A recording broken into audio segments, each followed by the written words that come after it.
السلام علیکم. ہمارے چینل بیا اور مالا پر خوش آمدید. اگر آپ ہمارے اس چینل پر پہلی دفعہ آئے ہیں یا آپ نے ابھی تک سبسکرائب نہیں کیا تو بیا اور مالا کو سبسکرائب کرنا نہ بھولیے. میرے میاں اعجاز گھڑی کی سوئیوں پر چلنے والے آدمی تھے. بچوں کے کھانے پینے سونے جاگنے کے اوقات طے کر رکھے تھے انہوں نے. اس میں کسی قسم کی رد و بدل کی گنجائش نہ تھی. 2 منٹ آگے پیچھے ہو جانے پر ان کا غصہ 7ویں آسمان پر پہنچ جاتا. خاندان بھر میں ان کی عادت اب مشہور ہو چکی تھی. شادی کے بعد سے ہی ان کے اصول و ضوابط لوگوں کو ان سے کافی خائف رکھتے تھے. شادی کی تقریب ہو، کسی کے بچے کی سالگرہ ہو، اعجاز اپنے مقرر کردہ وقت سے 1 منٹ زیادہ وہاں نہ رکتے. آنکھوں ہی آنکھوں میں مجھے اٹھ جانے کا اشارہ کر دیا کرتے. شادی کے بعد میں خود بھی ان کی اس قدر اصول پسندی سے بہت تنگ رہی تھی. اپنے ماں باپ بہن بھائیوں میں جاتی وقت گزرنے کا اندازہ نہ ہوتا. اس پر بھی واپسی پر ہمیشہ ہی اعجاز کا موڈ آف ہوتا. کہنے کو میں نے اعجاز کی تند زبان اور سخت مزاج سے کمپرومائز کر لیا تھا. جبھی آج سمر اور عبداللہ جیسے 2 پیارے پھولوں سے میرا گلشن مہک رہا تھا، لیکن بچوں کے بعد تو جیسے اعجاز کے خپت میں مزید اضافہ ہو گیا تھا. بچوں کے کھانے پینے سے، بچوں کے پڑھنے سے لے کے ہر بات پر ان کی تکرار اور ان کا غصہ آسمانوں کو چھونے لگتا. آج بھی میں جلدی اپنے کام نمٹانے میں مصروف تھی. سنک پر موجود آخری برتن دھونے کے بعد دوپٹے سے ہاتھ پونچھتے ہوئے کچن سے باہر نکلی. پسینے سے شرابور اور تھکن سے چور جسم ہونے کے باوجود اب میں اپنے دونوں بچوں کی طرف متوجہ تھی. اگرچہ میں خود بھی اسکول گوئنگ بچوں کے وقت پر سونے اور جاگنے کی قائل تھی، پھر بھی اعجاز کا اس قدر خبت مجھے ہمیشہ پریشان رکھتا. چلو شاباش بچوں، اب ٹی وی بند کرو، 10 بج گئے ہیں، صبح اسکول کے لیے جلدی اٹھنا ہے. لیکن میری کسی بھی بات کا اثر لیے بغیر سمن اور عبداللہ کی نظریں بدستور کارٹون فلم پر مرکوز تھی. اٹھ بھی جاؤ، پاپا آنے والے ہیں. تم دونوں کو اس وقت ٹی وی میں مگن دیکھ کر خفا ہوں گے. میں نے بلاخر انہیں باپ ہی کی دھمکی دی، لیکن دونوں کی توجہ مسلسل کارٹونز کی طرف تھی. یوں تو وہ 10 بجتے ہی بستر پر موجود ہوتے تھے، یہ ان کی روٹین تھی.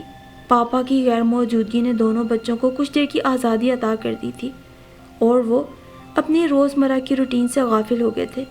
اتنے میں ڈور بیل بجی. پاپا آ گئے، پاپا آ گئے. دونوں کے حلق سے چیخ نکلی اور ٹی وی بند کر کے گڑھاپ سے اپنے کمروں میں گھس گئے. دونوں کو ہڑبڑا کر جاتے دیکھ کر میں نے مسکرا کر آہستگی سے دروازہ کھولا. میں نے اعجاز کو سلام کیا. بچے سو گئے؟ سلام کا جواب دیے بغیر ہی شروع ہو گئے. جی سو گئے. کب سوئے؟ 10 بجے اپنے وقت پہ. مجھے محسوس ہوا گھر میں میرا شوہر نہیں، کوئی تفتیشی افسر آ گیا ہے. سو برا منہ بنائے بغیر ہی ان کے سوالوں کا جواب دیتی گئی، کیونکہ میری روٹین بن چکی تھی اس قسم کے سوالات کا ہر دن مقابلہ کرنا. اعجاز کی خفت مزاجی اور ہنگامہ پرور فطرت کے باعث بعض اوقات اگر میں بچوں کو کوئی رعایت دے بھی دیتی، ان سے ذکر نہ کرتی، کیونکہ انہیں سچ بتا کر دیکھ لیا تھا. اس کے نتیجے میں نہ ختم ہونے والی بحث و تکرار شروع ہو جاتی اور میرا موازنہ دنیا کی تمام ماؤں سے کیا جاتا. ان کو دنیا کی ہر ماں بہترین لگتی تھی، بس میری تربیت میں ہی ہر کمی لگتی. بچے کبھی کسی ٹیسٹ میں کم گریڈز لے لیتے تو شامت میری آتی کہ میرے بچے ہی خاندان کے سب سے نالائق بچے ہیں. اور یہ بھی ایک تلخ حقیقت ہے کہ ایسے مرد کی فطرت سمجھ آ جانے پر جب عورت نے گھر بسانا ہو تو اسے کمپرومائز کی ہی راہ اختیار کرنی ہوتی ہے. میں نے اسے قبول بھی کر لیا تھا. کچھ سوچ کر میں دوبارہ کچن میں گھس گئی. میں نے جلدی گرم کھانا میز پر لگایا. کھانا کھانے کے بعد اعجاز ایک نظر بچوں کے کمرے میں جھانکنے کے بعد اپنے کمرے میں چلے گئے. کل عاطف آ رہا ہے کراچی سے، انہوں نے میرے کمرے میں داخل ہونے پہ اطلاع دی. اچھا، وہ کیوں؟ میں نے چڑ کر پوچھا. کہہ رہا تھا اسلام آباد سے اس کا ٹرانسفر کراچی ہو گیا ہے، اب وہ یہیں فیملی کے ساتھ رہے گا. اسلام آباد کی طرح یہاں پر اسے گھر اور گاڑی کمپنی ہی دے گی. اعجاز اپنی گھڑی اتار کر سائڈ ٹیبل پہ رکھتے ہوئے بولے. واہ بھائی، عاطف بھائی کے تو مزے ہی مزے ہیں. اسلام آباد کی اچھی جگہوں پر 2 پلاٹ بھی لے رکھے ہیں، وہاں کی طرح یہاں بھی عیش ہی عیش ہوں گے. میرے دل کی بات ہونٹوں سے بے اختیار نکل گئی. ایسے تو نہیں مفت میں ہی پلاٹ بن جاتے، بقول عاطف کے اس کی بیوی کا سلیقہ ہے جو وہ آج ان پلاٹوں کا مالک ہے۔ اعجاز کا ہمیشہ کی طرح عاطف کی بیوی کی شان میں رٹا رٹایا جملہ سن کر میں تب ہی تو گئی جب گھر، گاڑی، پیٹرول اور موبائل کے اخراجات کمپنی نے اٹھا رکھے ہیں، اتنی بچت آسانی سے ہو جاتی ہے کہ انہوں نے اتنی جائیداد اتنی جلدی بنا لی۔ محض گھر کے کھانے پینے پر اخراجات کم کرنے سے اتنی زیادہ بچت نہیں ہو سکتی۔ اب اس میں بھلا اس کی بیوی کے سلیقے کا کیا سوال ہے؟ اعجاز کے لہجے میں چھپے طنز پر میں بھڑک اٹھی تھی۔ سلیقہ مند تو وہ بہرحال ہے، اب یہ بات چھوڑو، یہ بتاؤ کل شام کی فلائٹ سے آ رہا ہے وہ، چلو کہ ایئرپورٹ؟ گھڑی کی سوئیاں 12 بجا رہی تھی۔ میں نے ان پر ایک نظر ڈالتے ہوئے لمبی جمائی لی۔ نیند کی خمائش سے میری آنکھیں خود بوجھل ہو رہی تھی، اس لیے بحث کو یہیں ملتوی کر دیا تھا۔ آپ ہی چلے جائیے گا، میرے پاس وقت نہیں، گھر کے 100 کام پڑے ہوتے ہیں۔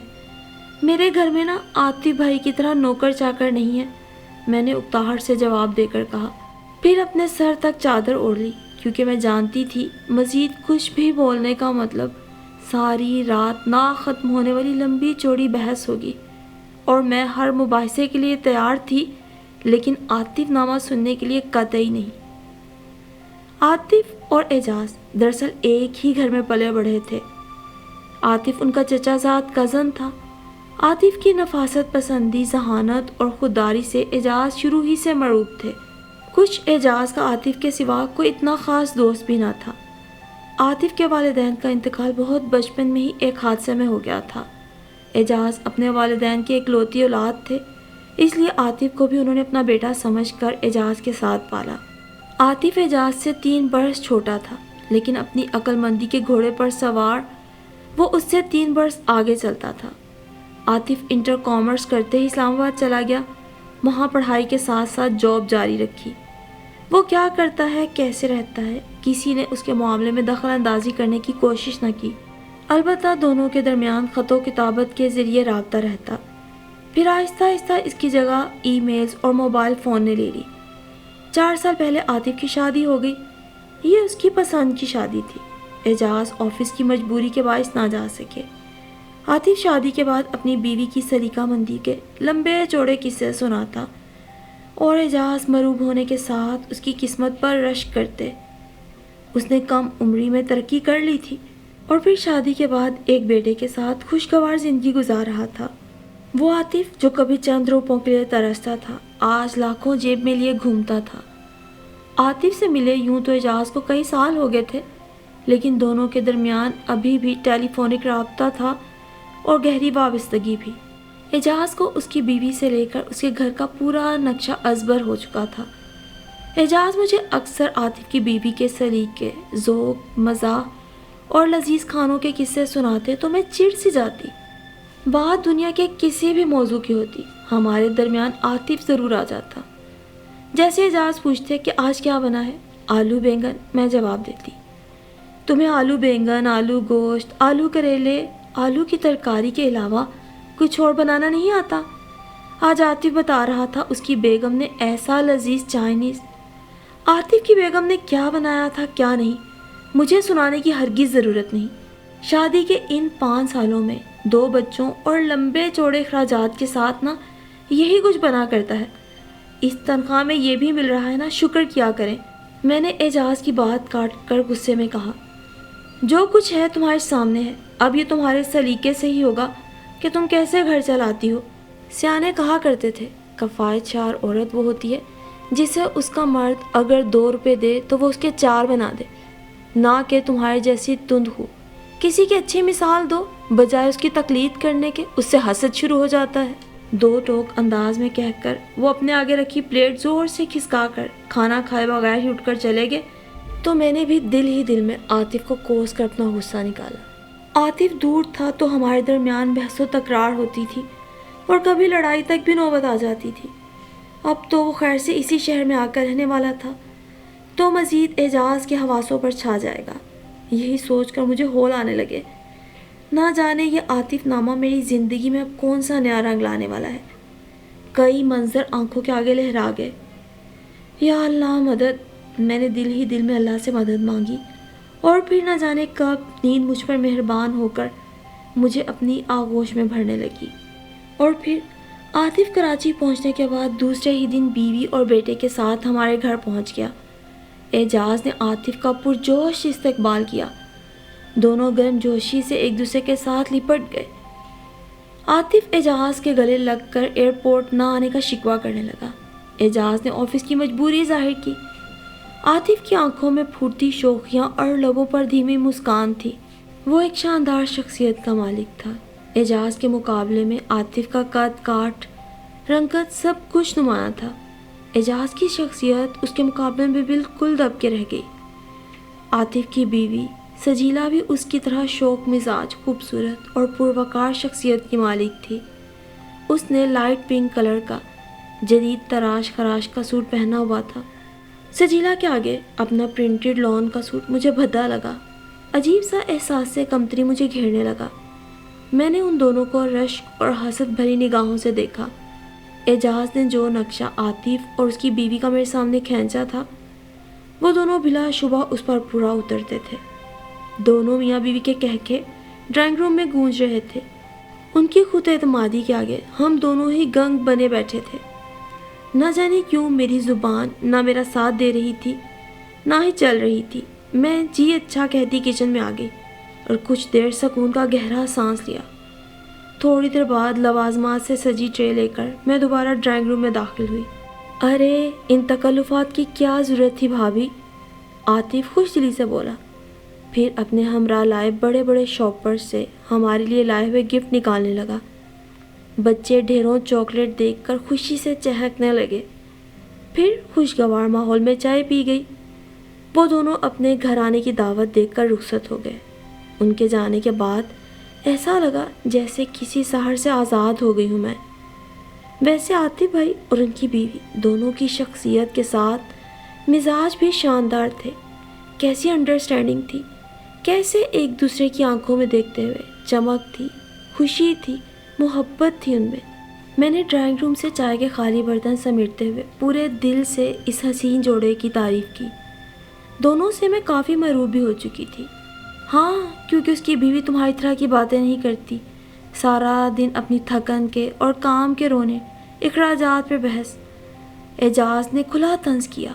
آپ کو نا صرف مجھ میں ہی کیڑے نظر آتے ہیں۔ عاطف بھائی کو دیکھا تھا کیسے ہر بات میں اپنی بیوی کی تعریفیں کرتے نہیں تھکتے۔ میری آواز اونچی ہو گئی۔ وہ ہے ہی تعریف کے قابل، تمہاری طرح کی پھوہڑ کم پڑھی لکھی نہیں، نہ ہی بد مزاج ہے تمہاری طرح۔ تم نے تو زندگی اجیرن کر دی ہے میری۔ اعجاز ہاتھ میں پکڑا اخبار پٹک کر ڈرائنگ روم سے بھڑکتے ہوئے نکل گئے اور میں اپنا سر تھام کر وہیں صوفے پر بیٹھ گئی۔ جو لڑائیاں عاطف نامہ سن کر ہفتے میں ایک بار ہوا کرتی تھیں، اب روز ہوا کریں گی۔ میرے دماغ میں خطرے کے سائرن بجنے لگے اور پھر حسب معمول اعجاز اور میرے درمیان اس بحث و تکرار کے بعد کئی دن گفتگو بند رہی۔ البتہ عاطف اور اعجاز کے رابطوں میں فرق نہ آیا۔ وہ جو کہتے ہیں نا، میں تو عورت ہی مارتی ہے، انا تو عورت کو ہی مارنی پڑتی ہے۔ بھائی عورت ہی گھر بناتی ہے، کمپرومائز بالآخر عورت ہی کرتی ہے۔ یہ تمام جملے مجھے لگتا ہے میرے ہی بارے میں کہے گئے تھے۔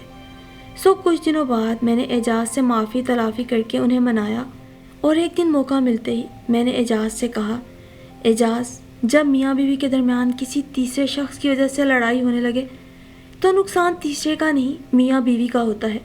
میاں بیوی کا ایک دوسرے کے ساتھ تعلق یوں ہی مضبوط ہو سکتا ہے جب وہ ایک دوسرے کی خوبیوں کے ساتھ خامیوں کو بھی قبول کریں۔ میں مانتی ہوں عاطف بھائی کے ساتھ آپ کا قلبی تعلق ہے، لیکن اسے حد سے تجاوز نہ ہونے دیں۔ میں کوشش کروں گی آپ کو آئندہ مجھ سے شکایت نہ ہو۔ اعجاز کا اچھا موڈ دیکھ کر میں نے اپنے دل کی ساری باتیں تو کہہ دی جو میں کئی دنوں سے اپنے دل میں ترتیب دیے بیٹھی تھی۔ میری مسکان کے ساتھ وہ بھی ایک دم مسکرا دیے۔ پھر میرے ذہن نے ایک اور ترکیب پیش کی۔ پھر میں نے اعجاز کو مزید خوش کرنے کے لیے انہیں ایک اور ترکیب پیش کی۔ اعجاز کیوں نہ ہم عاطف بھائی کے گھر جا کر انہیں سرپرائز دیں، ایک اچھا سا گفٹ بھی لے جاتے ہیں ان کے لیے۔ اعجاز بھی میرے آئیڈے سے خوش ہو گئے۔ ان کی آنکھوں میں خوشی دیکھ کر میں مطمئن ہو گئی۔ اگلے روز میں اور اعجاز اچھا سا تحفہ لے کر ان کے گھر پہنچ گئے۔ بچوں کو نانی کے گھر چھوڑ کر ہم سیدھا عاطف کے گھر پہنچے تھے۔